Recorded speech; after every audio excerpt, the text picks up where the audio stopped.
ازيكم يا شطار، عاملين ايه؟ وحشتوني من الفيديو اللي فات. النهارده هنبتدي فيديو جديد وبموضوع جديد. يلا نبتدي. النهارده هناخد ال subjects pronouns.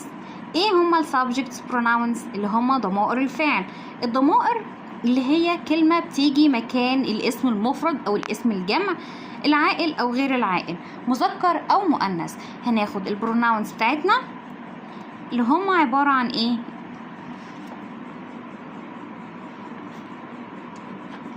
subjects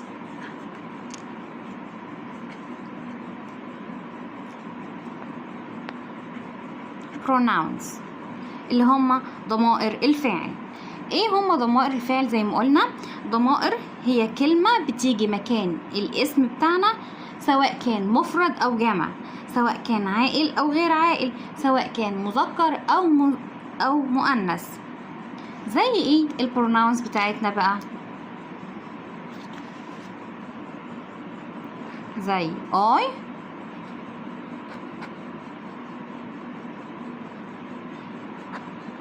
he، she،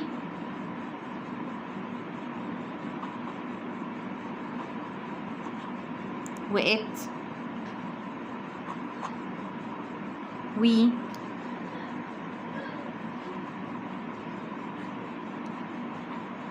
you and they.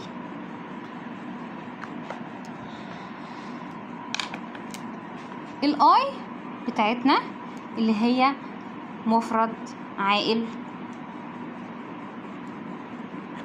انا، هي مفرد مذكر هو، she مفرد مؤنث هي، it هو او هي لإيه بقى؟ لغير العاقل. عندنا كمان we اللي هي نحن، عندنا you أنت، عندنا they هم. ايه هما ال subject pronouns بتوعنا؟ ال subject pronouns I، he، she، it، we، you، they.